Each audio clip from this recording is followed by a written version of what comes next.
Hello, and welcome to episode number 68 of Future Chat from Unwind Media. We've been gone for about a month on holiday, but now we're back. Every week on this show, we aim to discuss all of the week's most interesting science and tech news. Thank you very much for taking time out of your week to spend some time learning about science and tech with us. This week, we're not sponsored by Audible.com. This week, we have a brand new sponsor and one which will probably only sponsor us for 1 week. But some of our friends of the show, Sons of Pluto, are doing a t-shirt campaign with teespring.com. They are selling t-shirts that have their Sons of Pluto logo on it. They're trying to make an EP this fall, and I thought I could help them out by sponsoring or by having them sponsor this show. And so if you're a fan of music, go check out Sons of Pluto at sonsofpluto.com. And you can go to teespring.com/SOP5. I'm not sure why they went with 5, but there you go. If you're watching the video feed, and I'll definitely put a link to this, but I'm actually wearing a Sons of Pluto shirt right now. Ooh. So you can see it's well worth the price they're asking. That's a very handsome shirt. Props to the t-shirt designer, especially the way that is transparent against the color of the shirt. You know what? This one is actually part of an earlier the run they did from a different company that's not Teespring last fall, and this one is actually black on white. Oh, this is really? Sorry, black on black. Yeah, so the Sons of Pluto T-shirt originally, when it was first put up, it was a black logo, right? Like the background was black, and then there was white writing on it. Yeah. So this one is transparent, but it's not as good as the future one is going to be, because this one also has the black outline printed on it. So there's black printed on black, and then inside the black there's white. If you look really closely, you can see it. But no. So the new shirts will be even better than this one, and this one is already excellent. So thanks to Sons of Pluto for sponsoring the show, and go to teespring.com/SOP5 to check out their shirts. They have men's and women's. I guess fits, you would say, but yeah, definitely go check it out and support local Ottawa music if you're in Ottawa, and support far away from you music if you're not in Ottawa, because they're awesome and they're making an EP this fall. So yeah, and they will be going on tour at a date to be announced. They've technically already kind of gone on tour, but it was like a one show tour. It's not this far west. No. Damien has informed me that they will be coming west. If they sell 1,000 shirts on this campaign, I will make them go on a nationwide tour. So help us out. Let's do it. Let's get them through 1,000. Yeah. All right. So, Mike, I guess we should, before we get too far into the show, we should clear up a little bit about what we're going to do this week. We've been gone for a month on vacation. I'm still technically on vacation because I've not been working the last almost 3 weeks. I worked 1 day the last 3 weeks. And so we wanted to do 1 hour. We're going to try to keep this as short as possible. You have, I believe, a dentist appointment. Is that the case? Well, Maria has one first. I have one later. So okay. I've got a bit of more flexibility. But regardless, we are going to keep this a little short. So what we're going to try to do is catch people up on what we've been up to, and then talk a little bit about the things that we've missed, and then a couple of the newer things that have come out in the last week or so. And so the first piece of news that I don't even think had been properly addressed yet when we ended is that we're short one senior contributor this week. We are. And I thought we should explain no more bear attacks this year. No. The Bears have actually been pretty good this summer. Yeah? Yeah, they haven't been as bad as years past, so we can be grateful for that. But there have been other circumstances that have come up. Nick's actually been recruited politically, so he's propagating an agenda right now. And so I guess come October, ideally it may die down unless he gets picked up in yeah, which would be good for him. So absolutely, fingers crossed. But it hurts the show a little bit, but we're willing to take the hit now and then. Yeah, that early August writ drop really put a damper on his ability to podcast. But yeah, so that's where Nick is going to be. He said he might be able to join us occasionally, but it would be last minute, and he could be called away at any moment because he said he's basically on call. The political machine does not sleep, No. and neither does he now. Even less so than he did before. Exactly. Yeah. Okay, so Mike, now I wanted to take just a few minutes, hopefully, but possibly much longer, to talk about what you and I have been up to, what's been going on in our life of science and tech in the last month. It was August, I think it was almost exactly a month since we last did this. So there's probably a lot. I think it was the 19th. It's probably about 5 weeks. Oh, yeah, between 4 and 5 weeks ago. Yeah. Yeah. So why don't we start with you? What have you been up to in the last month? Well, I've been working. I've been watching oil price drop consistently, which in my business isn't ideal, but you know No. we're hanging in there. But so I've been keeping busy with work and stuff. But from the tech side of things, there's actually been a couple changes that might be worth mentioning. I know I can't remember if on the show we've advertised explicitly the Slack team we have. I know we've talked about We've Slack mentioned it. before. Yeah. And so we do have an Unwind Media Slack team, and we've actually seen that grow. I'd say it's almost doubled in size since If not more, in the yeah. past month, if not more. So, which is really good to see, and people are using it, so they're getting on the Slack wagon, so to speak. So, I guess on that note, if you're a listener of the show and you'd like to participate in some of the science and tech discussions we have on there, then drop us a note, and we'll get you added on there. Because I don't know, the more the merrier, I say. Yeah. Well, I should note, the more the merrier, but we are only looking for handsome or beautiful, intelligent, well-rounded people. We're only really looking for the best of the best. So don't even send us a line unless you are that. And I think you know who you are, people. Also, people named Mike. People named Mike are always welcome. So Mike is looking to take over only with people with his name. well, see, in my Toastmasters group, there's 4 Mikes, so it's only natural Okay. that in every kind of circle I'm a part of, you have as many Mikes as you can, till you reach critical Mike, and then it's just Mikes everywhere. So Yeah. so yeah, so there's a Slack team. How about you, Rob? Maybe tell us something what you've been up to this past month. Well, so I've had quite a bit of, I mean, for the last 2 weeks I've been in Hawaii. I got back late Thursday night, early Friday morning. This is now Saturday. And I did not take a laptop. This is the first major vacation I've been on since I got a laptop in 2006 that I have not had one with me, or at least somewhere nearby. And so I had my tablet, which is now 3 or 4 years old and not great. So basically, most of the actual stuff I did on the internet was on my phone. And that was weird because in addition to only having my phone, I was in Hawaii and I did not, for 2 weeks, staying on a resort that has Wi-Fi. I didn't really think it was worth it to get a SIM card. Would like to go through the hassle of signing up for a data plan in the US.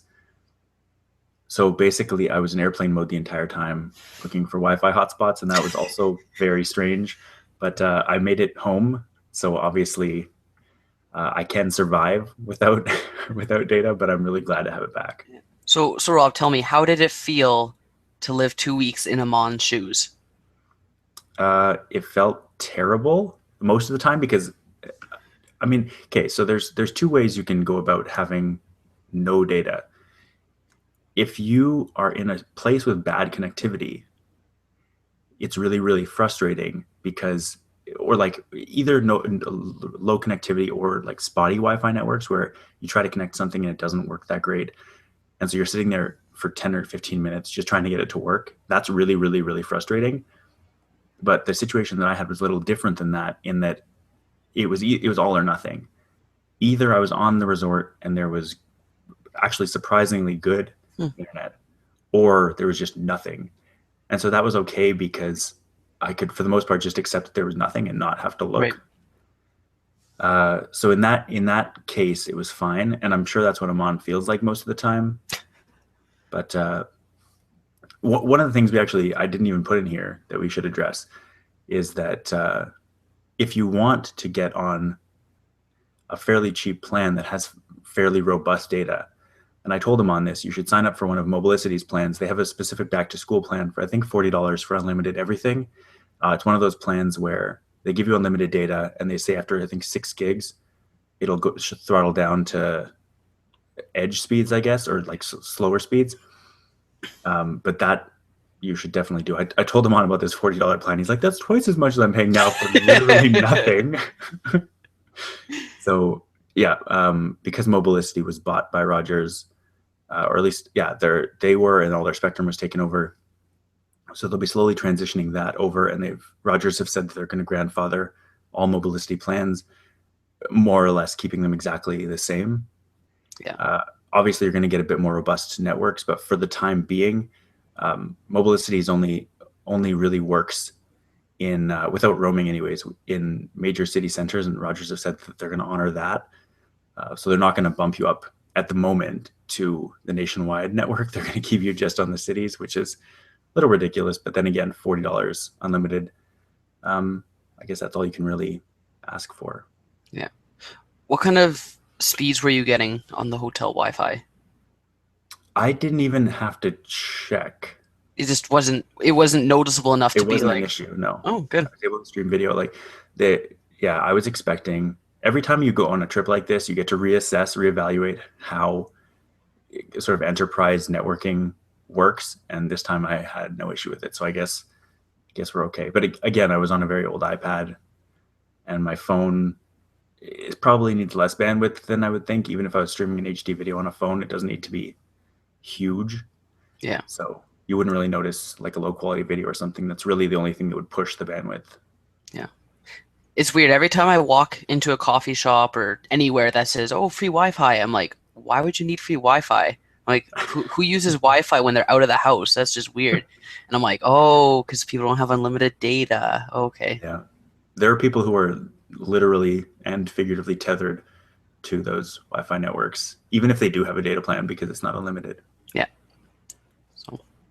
Yeah. Well, that's good. Yeah. So what's next with you?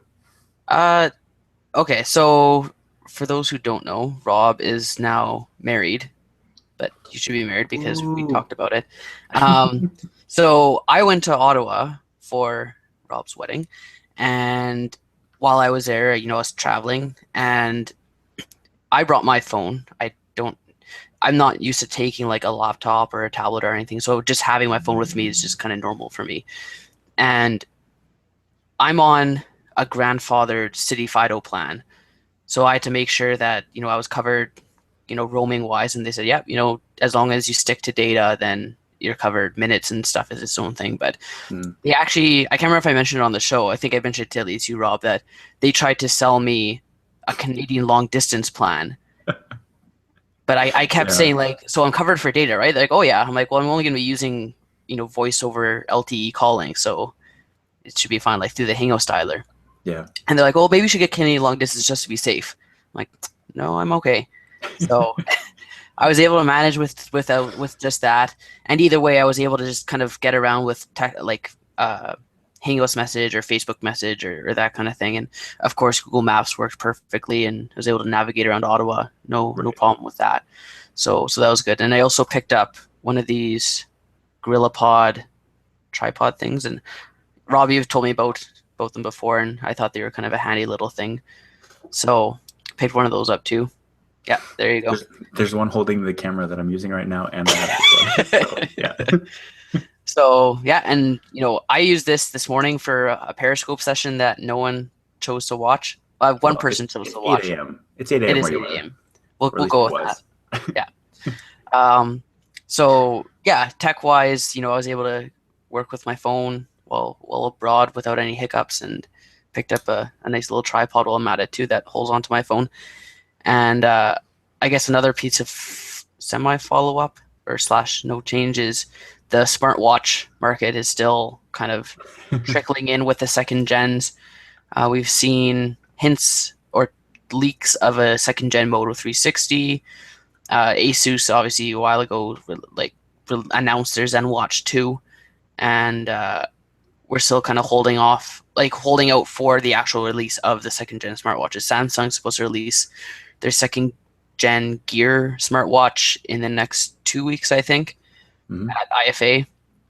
And so we'll see if anyone else follows suit with that as well. But Samsung's supposed to release a round smartwatch, so that'll be exciting. Yeah.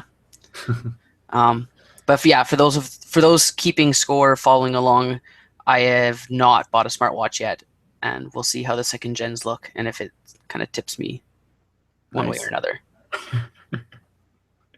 Yeah, I have also not got a smartwatch.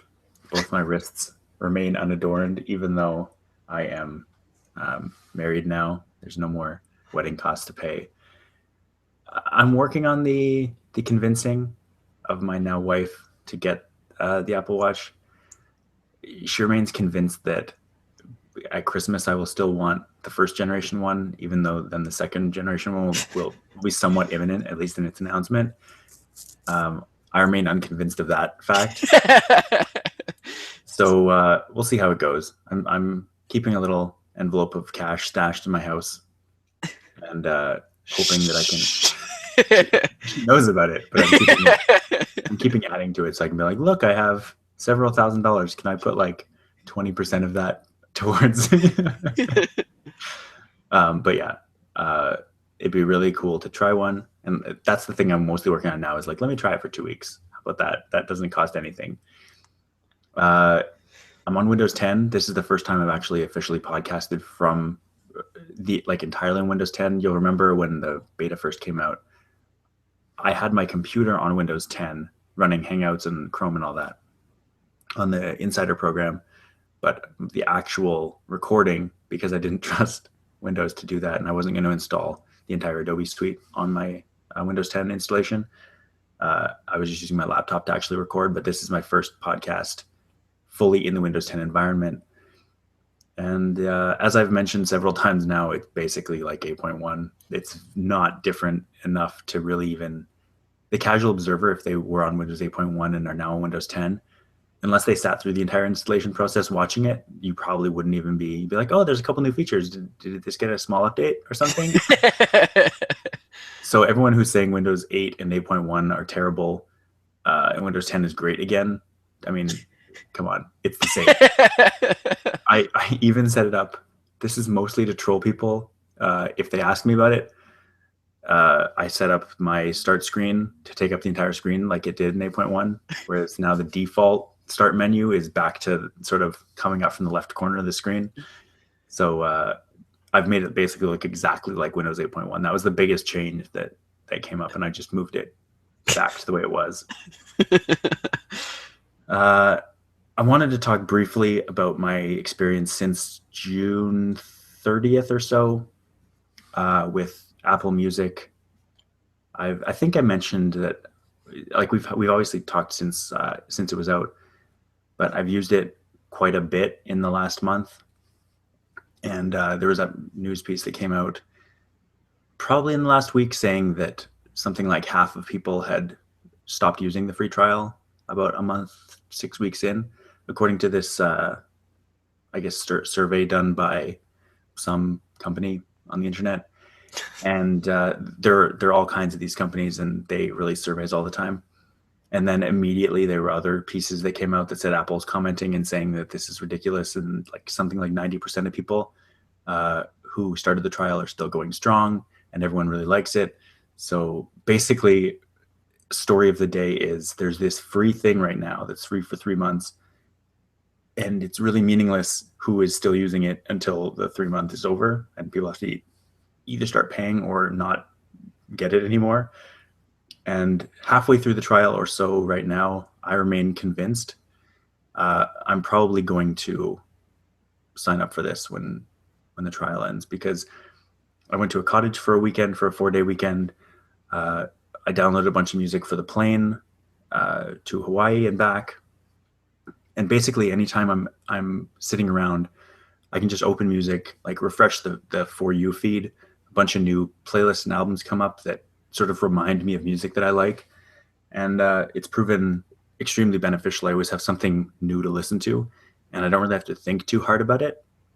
So I found that kind of extremely valuable. As a person who it's caused me to, and people have said this before on many other podcasts I listen to, but it's made me start listening to music on a more regular basis again. I kind of stopped when I really got into podcasts because that's sort of the audio fixation. But yeah, I have really liked it so far, and I'm probably going to stick with it.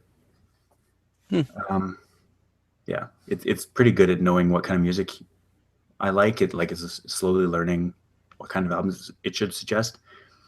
And there's basically, I'm looking right now, and there's the furthest thing that I would probably want to listen to. There's a Ghostface Killah album that that it's suggesting that I probably wouldn't ever listen to. But out of the 6 album suggestions, I probably listened to 5 of them. Cool. And I haven't. I've only listened to maybe one of them or a song from one of them in the last 2 weeks. So it's getting to know me. So is this similar to the way Genius works, where it will analyze your existing library and make playlists and suggestions based on it, or is it purely just streaming and learning based on what you stream? I think it's mostly or all streaming. Okay. So have you tried other services like Spotify or Spotify, Rdio or any of those? I've tried them. Rdio, I tried for a while until my free trial or whatever it was ended. You tried Play Spotify, Music when they had it for free trial too, right? Yeah. Yeah. So Spotify, Spotify, remind me if I'm wrong, but you can pick a person or an album or something to listen to. But if it's free, you can't actually go like, I want to hear this song, so play this song for me, right?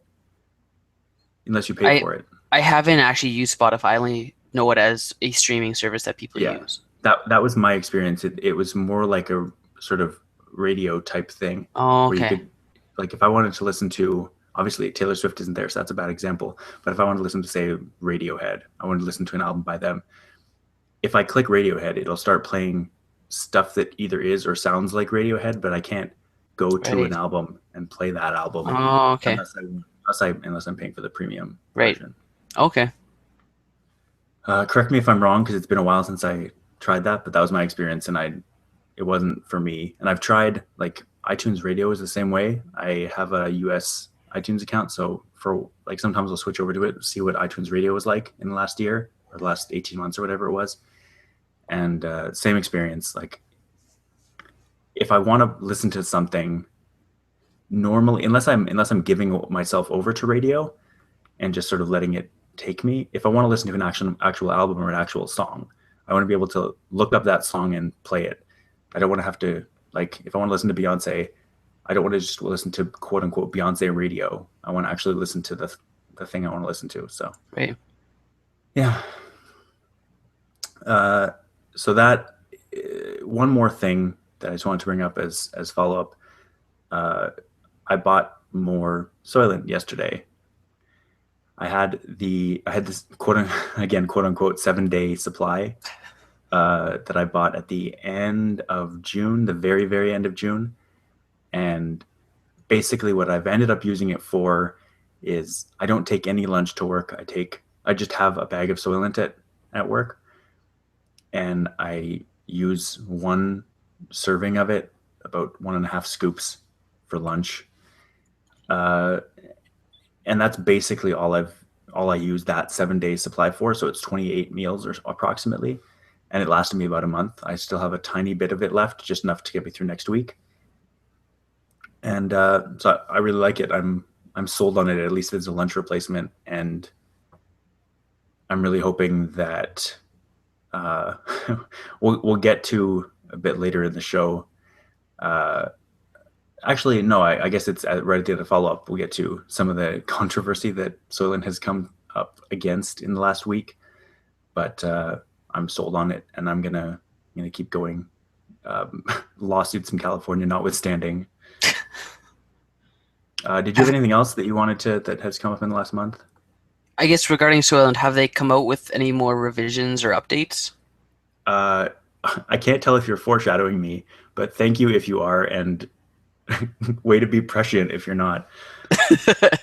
They did actually release a version 2.0. Okay. Although it's going to run concurrently with 1.5, which is their current powder formulation. Did you hear about the No, liquid I didn't. I'm version? I'm legitimately asking. So Okay. it's good. Worked out. Yeah, they released version 2.0. I got an email about it right as I was leaving about 2 weeks ago. Uh, Although I might have heard about it earlier. Anyways, the timeline is all foggy. I've been on vacation, as I mentioned. Um, so Soylent 2.0 ships in bottles. It's pre-mixed with liquid.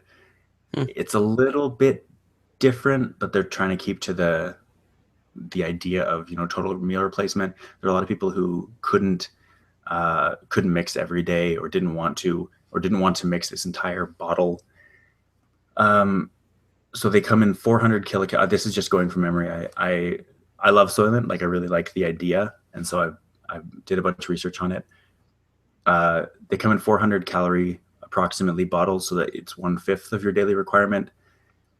And but so the nice thing about this is I think they said it's shelf stable for up to a year, hmm. as opposed to the in powder form, the other Soylent lasts approximately a year as well. But once you mix it with water, it's 24 to 48 hours. You should get rid of it, and it needs to be kept in the fridge.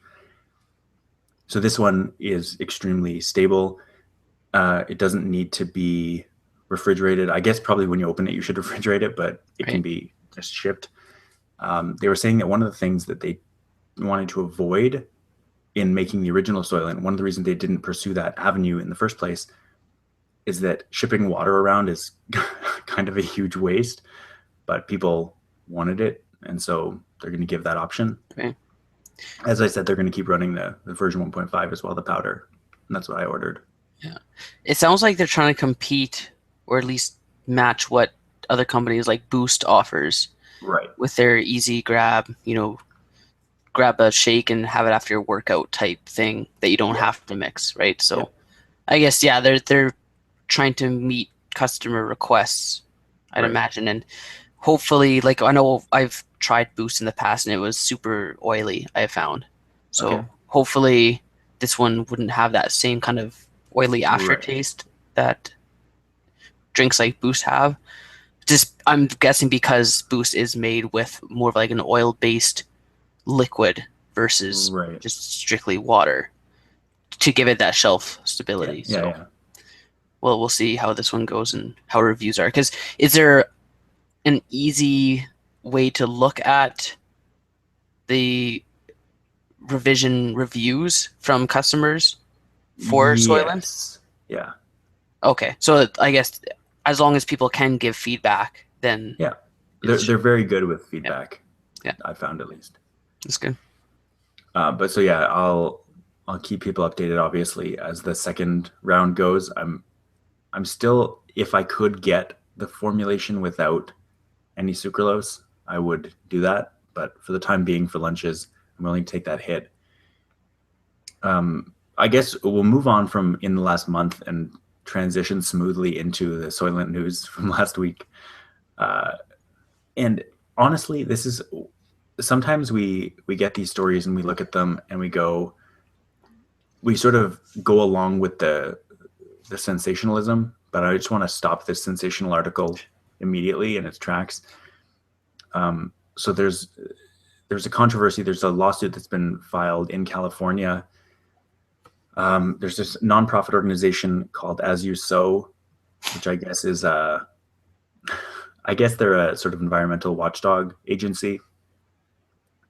Um, I guess charging or alleging that Soylent has levels of cadmium and lead that are too high for California's state regulations, and they're not providing sufficient labeling to customers regarding that fact. They have California has a law called Proposition 65 that sets limits on the amount of lead and cadmium, among other things, that you can have in food products, and they don't actually make it illegal to have levels above that of lead or cadmium, levels above those found in Soylent. Uh, it's just that you have to let people know if the limits are higher, and it doesn't actually mean that the levels are called safe harbor levels, which basically means that it's hard to explain, but basically at that safe harbor level, it has never been found to cause any harm. It's not to say that above that level it does cause harm, just that below it definitely doesn't, or at least it hasn't in any case so far. And so they're ridiculously low levels. Now, obviously, there are organizations like the FDA, the Food and Drug Administration, the World Health Organization, that also set limits on cadmium and lead, and they are much, much higher than this. And Soylent obviously falls within those guidelines easily. This is just a problem in California, and this thing is just set in California. And the issue that they have is that it's not labeled properly. This organization wants better labeling. And I know because I went yesterday to order more Soylent.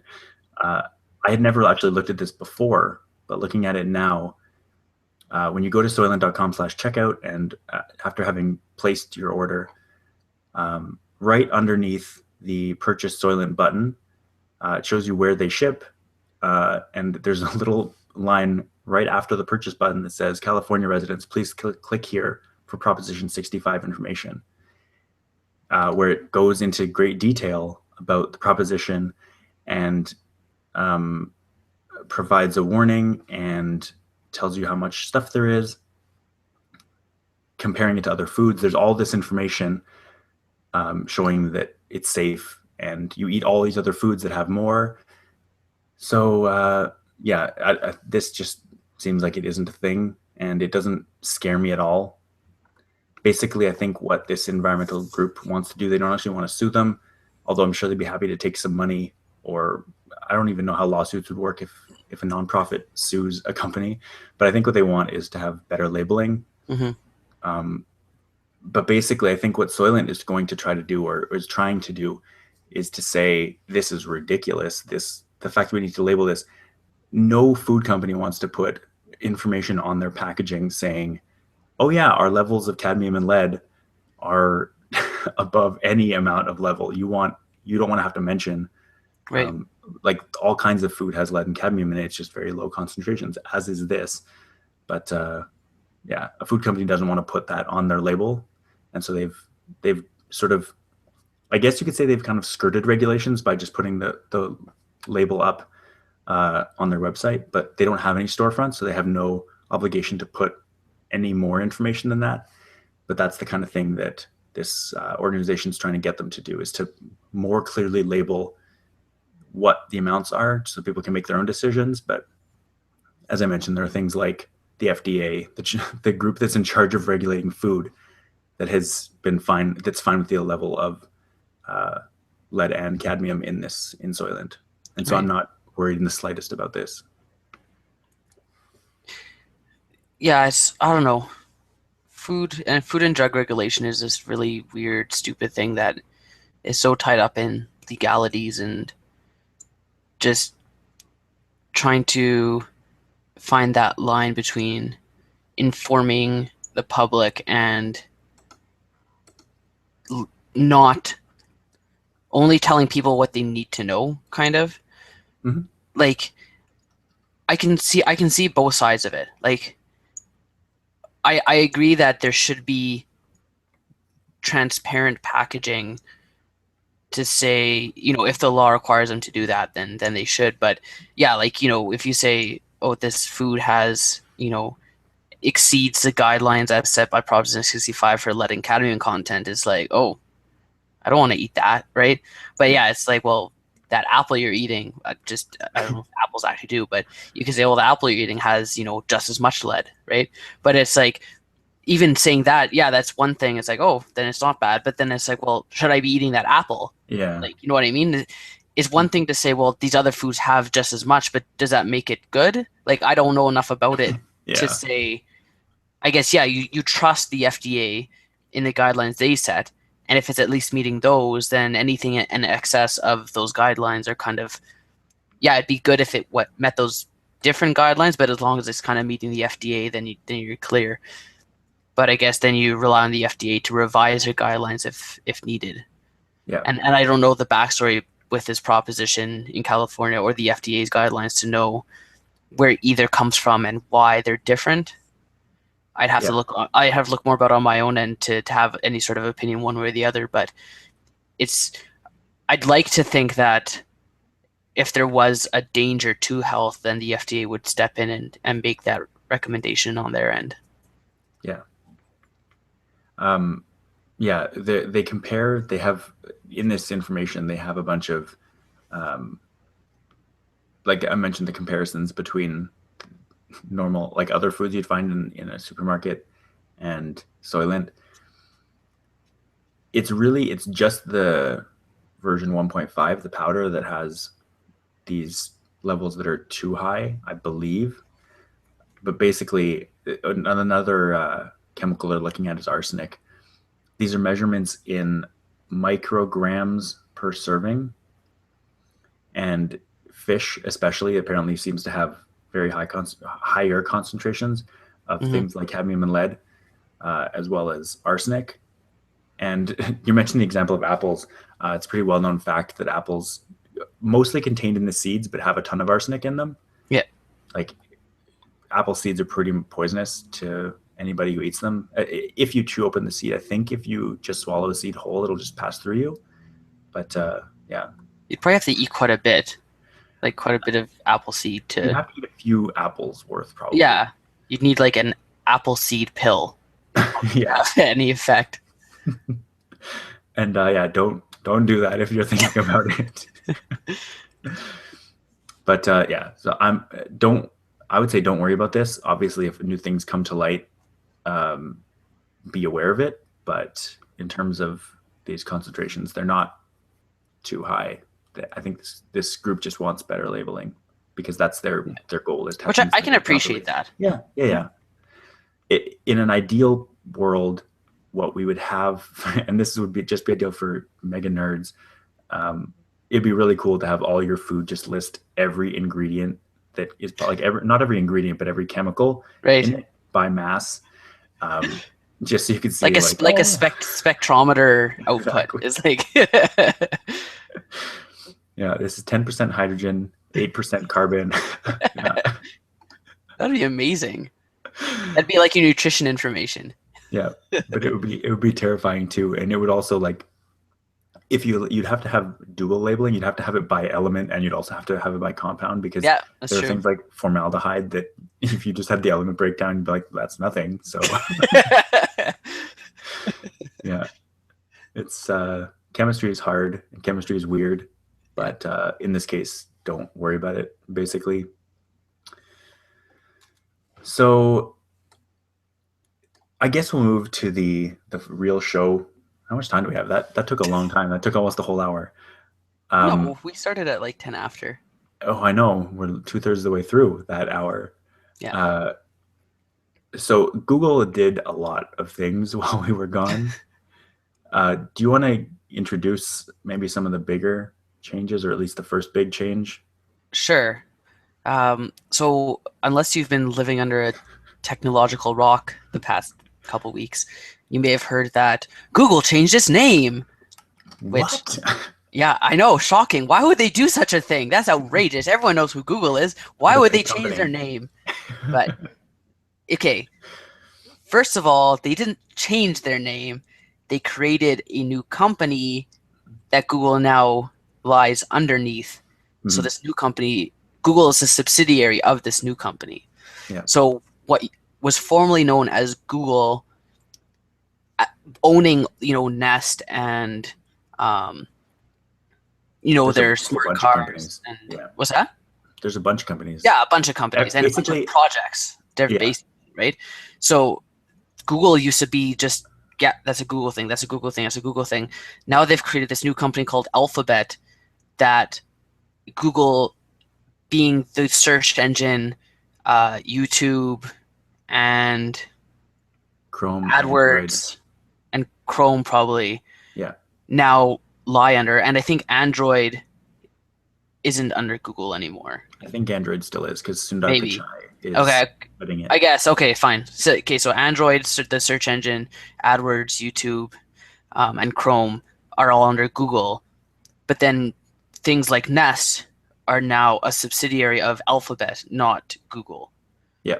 So now, and the whole idea of this, some people say it's a tax evasion thing. Well, not tax evasion, but just to Yeah. reorganize the tax structure, which I don't disagree with. That probably is an element of it.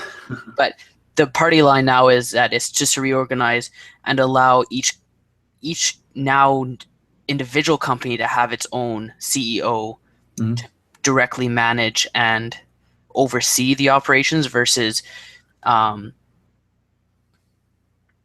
want to say Larry Page. Larry Page, Yeah, Sergey Brin. yeah. Yeah. Instead of them being basically the kings of everything and trying to split their attention to each project. So Yeah. now each like I'd imagine each project had its own, project manager team and all that kind of Mhm. stuff. But now each company is going to run as its own company with its own CEO. And I guess in Sergey Brin and Larry Page's mind, it will help them function better. Right. But oh man, that week it happened was literally one of the most painful I've had in a while Yeah. because every headline, except towards the tail end when people started trying to be more accurate with the headlines, every single one was like, Google changes its name, Google now Alphabet. It's like, well, yeah, but no, like, but anyway, Yeah. that's that. So that was kind of a cool development, and I guess it was non-news, but it was big news. Like it was just like, oh yeah, by the way, there's this new company, and it was like, whoa, what do you mean? And like, what does this mean for Google and his Yeah. projects? But I don't know. I guess it's good.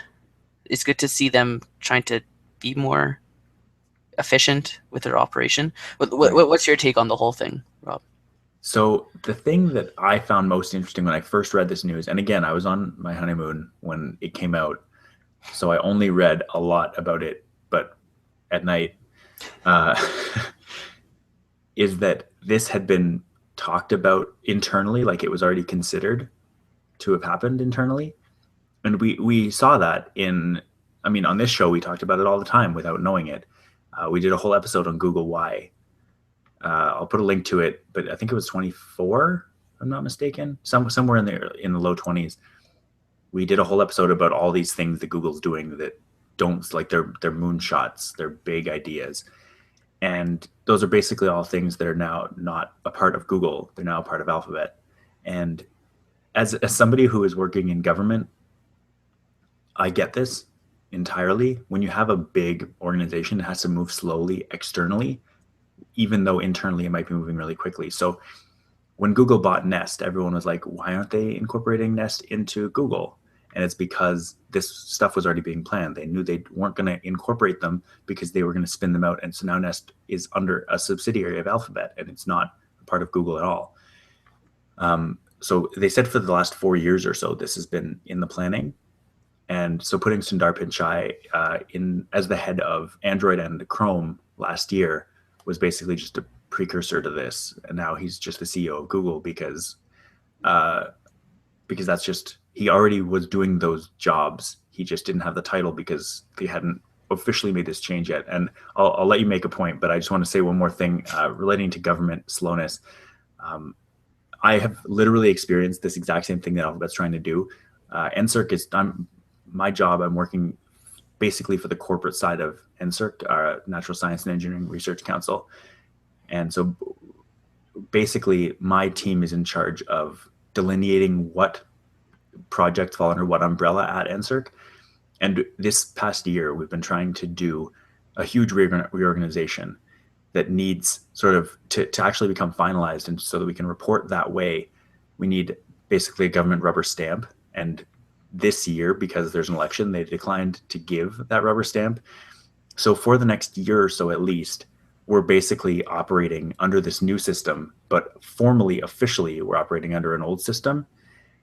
And so it's like internally we're moving really quickly, but the bureaucracy of it has yet to keep up. And so this is kind of the same thing Google's experiencing. This is just bringing what was always happening all along into the public limelight. Yeah. And that's kind of what it sounds like. I mentioned about the project managers. They probably still, their jobs probably aren't changing. No, not at all. They're just changing title and possibly a pay raise because they're CEOs now, but Yeah. let's, for the sake of argument, there's probably nothing really changing over at Google/Alphabet. It's just publicly they've announced or released what their structure is. And I want to make one more point about how, I guess, another, I don't want to say conspiracy theory, but just another idea behind why this change might have been brought upon was just for the anti-competition laws, Yeah. and saying, okay, well, now it's not Google that owns everything. It's this subsidiary or this parent company called Alphabet that has all these little companies. So now it's like, oh, well, that's better. It's not one company doing everything. So that's kind of another aspect of it. It's like, well, it doesn't hurt them in that way. It's even if it wasn't the intention, it's probably like, well, at least, now it's not Google owns everything. So Right. On the note of conspiracy theories, another funny one I heard that I don't like, it's obviously not true, but people saying, oh, Google's slogan is "Don't be evil," so Alphabet can now fully be evil, and it's just the little Google part that won't be evil. Right. Yeah, I think there's a lot of sort of exclamations going around. I know, I haven't heard any ramifications of this other than when it first came out. But Google split its stock into two different kinds of stocks. It used to be called Goog. The GOOG was the stock ticker. And sometime last year, they split into GOOG and GOOGL. They took their shares and basically, I think they gave you something like half in one, half in the other. And so it'd be interesting to see, because I've heard that Google will be changing their stock symbol to Alphabet, but it'll stay GOOG or GOOGL. But it'd be interesting to see if one of those stocks stays as Google and one of them stays or changes to Alphabet. And I haven't heard anything about how that's going to happen. But right. the confused look on your face. Go check out GOOG and GOOGL. One is a Class A stock. I don't know what that means. And one is a Class C stock, I believe. But they trade very similarly, but not identically. Interesting. Odd. I kind of remember the stock splitting thing. I don't remember there being two different names of it. I remember them talking about the splitting the stock. Yeah. But I just thought that was they were just splitting the shares into two, like the way that Apple's done in the past, where once the value got too high, then they just doubled the stock so that each stock was half the price that it used to be, but everyone just owned twice as many. And then, as far as the Alphabet change, they're saying, that's like, oh, it's now Alphabet, but the stock symbol won't change. Right. It'll stay as GOOG. I think they were saying that the GOG one will be the Alphabet stock symbol. But it'd be interesting to see if the GOGL stays as Google. Yeah, I'm interested to see what happens, because I check every so often and nothing has changed yet. But, okay. It doesn't say the GOOG is Alphabet now. Okay. At least it didn't when I checked a couple days ago. So right. Be interesting to see how that plays out. I know nothing about the stock market at all. Yeah. But I'll be watching. I'll be watching, trying to understand. Right. So what else happened with Google? There's so many things. Yeah, well, we already touched on Sundar Pichai being the CEO now. Okay. So what I'll say now, just change the lingo a little bit. What happened with Alphabet now? So you can move past the Google news onto other Alphabet news. So there's that aspect. And then, so there's one. So the other thing that we hadn't heard about for a while, and then randomly, out of nowhere, seemingly, we had an update on Project Ara, that the one feature that everyone was aware of and most associated with Project Ara, with the modules being a modular phone, they're changing the way the modules attach to the phone. We had talked about how they're using the electropermanent magnets to keep them held onto the phone. And then Project R's Twitter account tweeted out, we're no more. Actually, no, first they mentioned, let's back up. First, the first news we heard was that they were not trialing in Puerto Rico anymore. Yeah. So we had talked a while ago about how, they're going to start trialing in Puerto Rico for kind of real life tests and that kind of thing. and then they tweet out saying, "Oh, no more Puerto Rico. We're rerouting." I was Yeah. like, what does that mean? Is it not happening anymore? Is there a timeline? Everyone had questions, and none of them were really being answered. I think there were a couple tweets that vaguely gave indications of what was going on, but no one really still has any answers. Yeah. And then the follow-up tweet was, "Oh, we're changing the way the module is attached to the phone," because I guess they joked about it failing a drop test, which I don't think it's really a joke. It probably actually did cause the modules to fall out. What makes you say that? Why else would they change the way it attaches? Well, they came up with a better thing. Like it didn't. I believe them when they say it didn't fail the drop test, but they are working on something that is better than the current solution. Whatever better means, for whatever reason. But you know what I like though? You know why I think it is a joke? They didn't delete the tweet. I'm looking at their Twitter account right now. No, why would they? I don't think. No, because if it was actually like, oh, we don't want to seem. I think it's very transparent that they left it up. And so I think like the latest tweet they did was 1 day ago. Hashtag failed the drop test was a joke. Didn't fail. We've been configuring a new solution. It's better too. I think that they went a little crazy on Twitter. They said some stuff that obviously news sites took as fact, and it wasn't necessarily fact.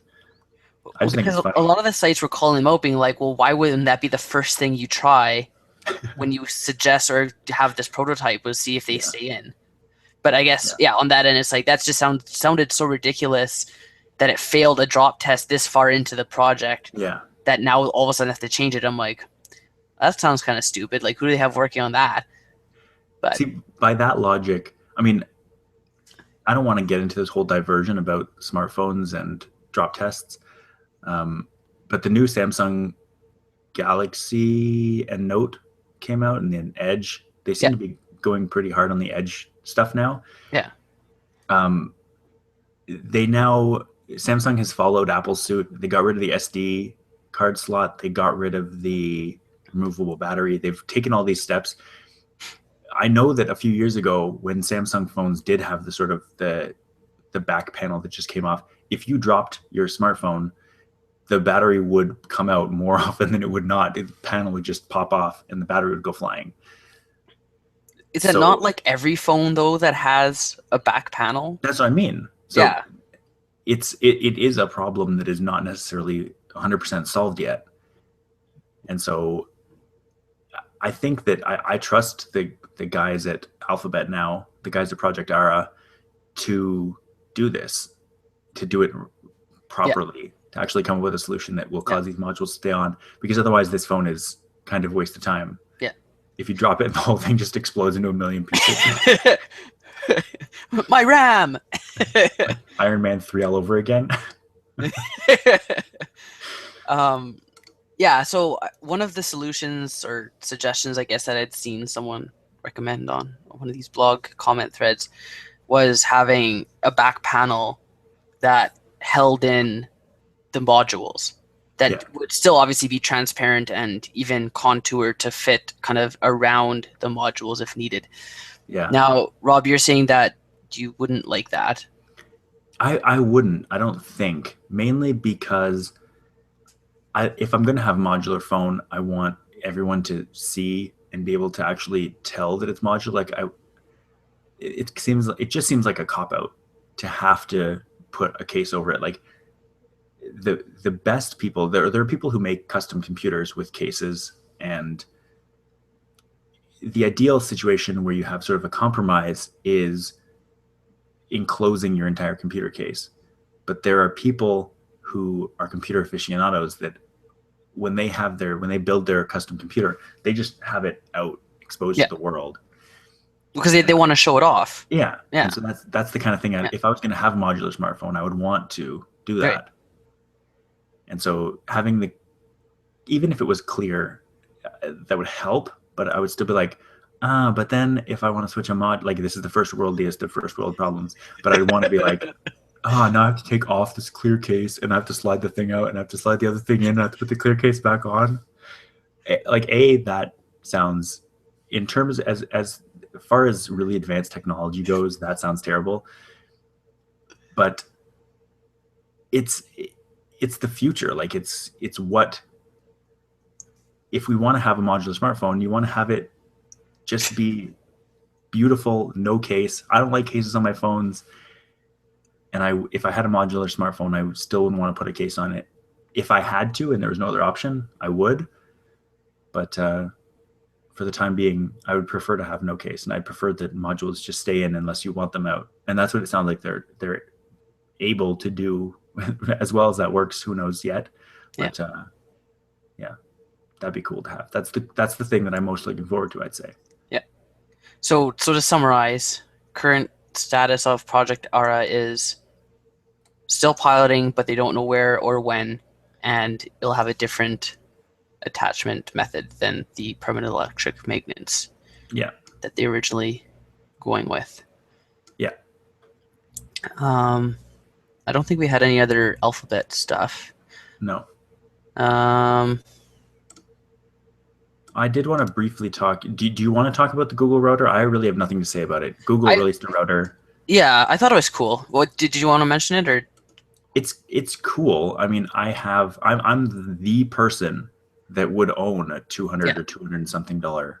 I thought of you when I read this story. Yeah. I like the idea of a smart router, but a router is the kind of thing that when it works, you don't think about it. You only know when you have a terrible router. Mm-hmm. Otherwise, you're just like, oh yeah, my router works. And so 2 or 3 years ago, when I was working at Canada Computers, I bought this router. It was originally $200. I bought a refurbished one. Because I worked there, I didn't have any concerns about the refurbished one failing. I could have just swapped it out. I bought it because it was top of the line at the time. It had a bunch of antennas. It was nice looking. It was fast. It supported all the fastest networking at the time. It doesn't support AC, which is the newest one, but it does. Like, it has 5 gigahertz. It has the dual band stuff. It was like 5 years ago, so yeah. So I mean, I'm not faulting them for not having AC, but if I was going to buy a new router, it would cost me another $200. But this one, basically, I've been using it for 2 or 3 years now, and if I have to reset it every 3 months, and it's literally just going into the wireless app that it comes with, hitting reboot router, and waiting a couple minutes, and it's back online, and everything works perfectly. I don't have to. I haven't really had to touch it in years, so this isn't necessarily for me. If I was buying a new router, I would spend a lot of time convincing Julia that you don't want to get a $30 router. And the kind of thing that what you get with a more expensive router is the peace of mind that you can just plug it in and leave it and never have to touch it again. Yeah. And it sounds like this Google router on Hub, I guess it's called, is trying to be smarter. It's trying to optimize everything to do with your network traffic in every single way, which is great. But it sounds, for my needs, like more trouble than it's worth, probably. I think it's the kind of thing that if you need it, it's awesome and it will help you.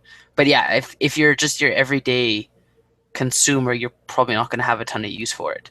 Right. But if you're a family of 5 on, a 3-level, giant house with a bunch of electronic devices that all interfere with each other because there's 5 people in the house using stuff, then it might be useful. If it's a daily struggle to get good signal. But yeah, I think for the average person, it's a little bit overkill. But I just thought the idea of it, because it's obviously a multi-band router that scans and optimizes for the best frequency to broadcast at. Yeah. And then I guess you can also prioritize devices for bandwidth and signal strength so that, the example it gives is if you have a bunch of people over on, a weekend to watch a movie on Netflix, you can prioritize, your Chromecast or whatever to get the best signal so that, you don't have issues having playback kind of thing, right. Which I don't know. I like that idea, but yeah, for the price that it is, because I don't remember if it had a price. $200 in the US, so probably a little more. So that's like 300 Canada at this point, pretty much. Maybe not that much, but pretty close. Yeah, that's kind of sad.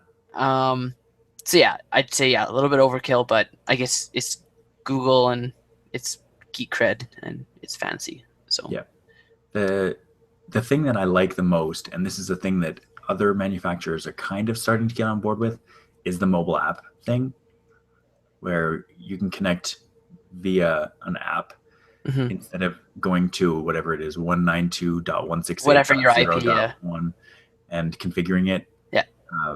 You can just go into the app. That's nice. That would be the one reason that I would get it. But as I said, mine already has that. So there's not a huge amount of reason for me to do it. Yeah. And we just have the TELUS router that they gave us, and that's what we use. And we could probably use a better router because I know with that one, you can just set it up to act as a modem and connect to a secondary router, which I don't know, at some point we might, because we do get spotty signal upstairs sometimes, but that's usually only if we're watching our smart TV, and usually it's fine. Like it's mainly the Chromecast. If you're using it upstairs, it will drop in and out of signal sometimes. But recently it's actually been okay. So I know, I can't remember if I did.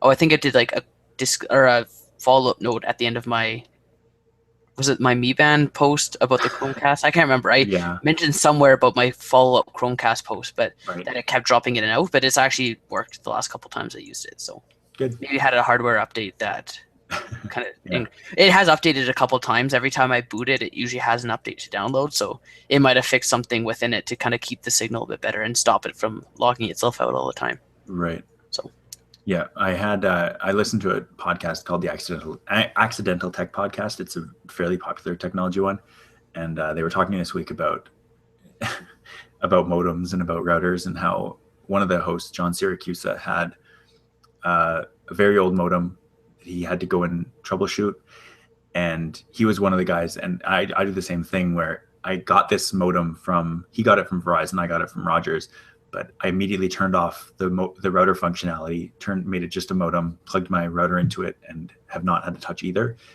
When we upgraded our internet plan, when would it have been? I guess in the spring, we updated the speed, so I had to go and pick up a new modem. I basically hit hard reset on the modem that we had, unplugged it, took it in, swapped it, plugged the new one in, immediately turned it into a modem, and then plugged the router into it. Like, I just don't want to have to deal with that. It's just not worth it to me to have to deal with a rented modem or a rented router, I guess. The rented modem, I mean, that's just a necessity. That's just what you do. Yeah.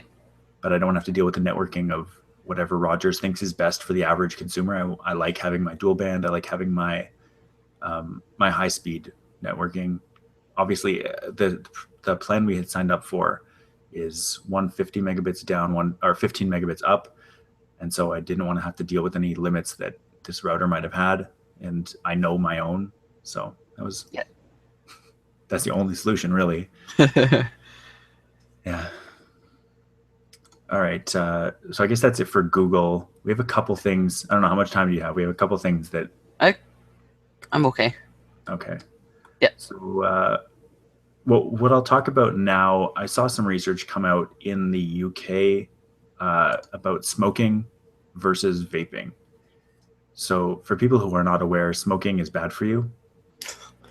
I am of the opinion, and this is an opinion and it is not necessarily scientific fact, but I think it'd be pretty easy to back up, that e-cigarettes still have issues with health concerns. I'm not, the headline is, Rob, it's vapor, it's not smoke. Yeah. We'll get to that. So what this I guess it's Public Health England that are saying this. They came up with this big study saying e-cigarettes are safer than smoking, and they said 95% safer. I have no idea what that statistic means. That sounds like a completely meaningless phrase. Something 95% safer.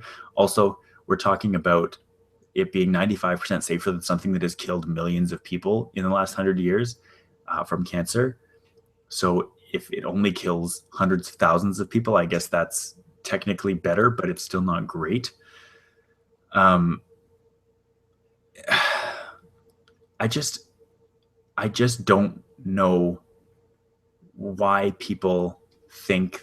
I guess it's probably mostly smokers that think that e-cigarettes are better than smoking, because they're like, look, now I'm not blowing smoke in your face. I'm just blowing terrible smelling, probably fairly unhealthy vapor at your face. Like if someone is using a vaporizer or an e-cigarette on a bus, which happens in Ottawa from time to time, you are well aware of it because it smells like a cigarette. Like it's Yeah. not better, it's just less visible. I don't know. Have you had any run-ins with these cigarettes? Yeah. People will just, yeah, people, I had one guy, yeah, one guy smoked it at a bar. We were sitting all at a table and he just started e-cigaretting. And I'm like, sure, go ahead. Thanks for asking. Actually, I think he did actually like, oh, I hope you guys don't mind. It's like, who's going to be like, no, you cannot do that here. Like, actually, I'm a small child, so please don't do that. And then, yeah, people, while they're waiting for the bus, they'll just be doing it at the bus stop. And it's like, I don't know, I just give myself as much distance from it as I can because it's not something I want to be next to. But I don't know, I guess it's one of those things that people are still trying to feel out, or businesses, I guess at least, are trying to feel out the limits to what they're willing to accept until laws themselves are modified to include e-cigarettes in their reach. And yeah, until more research is done on them. Because I think that's the main thing right now is there hasn't been enough time for research to be done and published and peer-reviewed kind of thing. So the problem that I have... What's that? Oh, I was going to say that, you mentioned about smokers feeling that it's better. And I don't know, I guess it's technically a lesser of two evils, but that doesn't make it good. Right. But yeah, I don't know.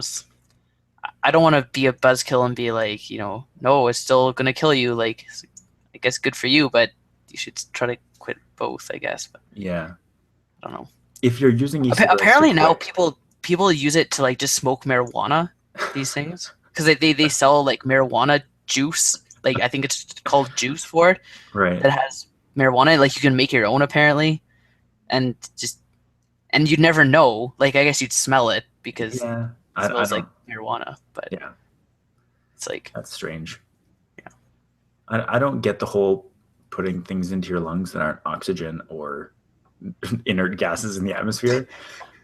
But that probably makes me weird because there are a lot of people. The thing I don't like about this more than anything else is that this is causing, like, cigarette companies know that cigarettes are on the way out. They're on the decline. They're not making as much money as they did in the heyday when everyone was smoking and everyone was getting lung cancer. So those cigarette companies are getting on board completely with this and saying, hey, kids, smoking's bad for you. You should vape instead. And we'll make that the billion-dollar industry that is bad for your health. It's just less bad. It's not good. Yeah. And so if you want to use this, like my sister made a video on Attrell Update last year about how she was using an e-cigarette to try to stop smoking. That did not work. And B, she was saying like, this is so much better. And I just think that saying that something is better than something terrible, like something absolutely unequivocally terrible, is not a compliment. It's not the compliment that people think it is. Like if you were looking at, I'm going to make a terrible analogy here. If you're looking at things that are going on in sort of seedier parts of the world, places in the Middle East and Africa, there are terrible tragedies going on, being like, well, at least it's not the Holocaust. Like that is not a good example. That is like, they're both terrible things. Did we just Godwin law this podcast? I did. I'm not proud of that, but it's bad. And saying that, taking the worst thing that you could ever do and saying my thing is better than this, that's not a compliment. That's not a positive thing. That's kind of making the opposite point that you want it to, in my opinion. Like you're trying to have it stand on the merit of not being something else versus merit of its own benefits, because there are none, right? Yeah, and in my experience, looking at people Do you call it smoking an e-cigarette? Like what? Just Inhaling an vaping. I e-cigarette? think you vape it. I don't. I don't like Sucking it? I don't know. Yeah. In my experience, if I was sitting beside somebody who was smoking, I would hate that. And if I was sitting next to somebody who was vaping, I would hate that just as much. I don't hate it less because it's not smoking. It's the fact of someone breathing Yeah. something in that's bad for them and then exhaling it to everyone else. Yeah. Everyone else to experience it too. See, and I feel like I should hate it less, but I don't. But then I feel bad for not hating it less. I'm like, should I feel okay with this? That's kind of my thought. That's interesting. I Right? don't feel any of that. I hate it and I'm proud of hating it because I I can buy that. it affects everyone Yeah. around you. It's the air equivalent, like the breathing equivalent of someone on the bus playing music that is too loud for the headphones that they're wearing. And so if you can hear the music, like that's annoying to everyone else around you. It's not necessarily harmful to your health. It's harmful to their health for sure because it's damaging their hearing pretty obviously. You can hear it. But like smoking or vaping, if you can taste that or smell it, those chemicals are getting into your body. And it took 20 or something years after smoking became very popular in the 20th century before people started getting cancer and dying from it in mass. Like that, if you look at the curve of smoking adoption and cancer, lung cancer getting, it lines up perfectly. We haven't seen that data with e-cigarettes, and I just think that even if the curve is less steep, it's not. There's no way that inhaling things directly into your lungs as a means of getting into your bloodstream faster is a good idea. I don't see how it could possibly be healthy for you. If you're administering medication, sure, but this is just purely for pleasure. If you wanted to use e-cigarettes as a way to administer medication quickly, that's great, but this is not medication. This is just a pleasure instrument, and I don't want any nanoparticulates in my lungs if I can avoid it. And doing it voluntarily just seems like a terrible idea. Rob, I think you're onto something. What you need is you need to just make like a Vicks juice and put it into e-cigarettes, and you just take a couple puffs before bed, and you're like set. Yeah. That's Maybe not. Maybe I'm not thinking of the right thing. You're thinking of like a throat lozenge, no. and not like I'm the thinking vapor rub.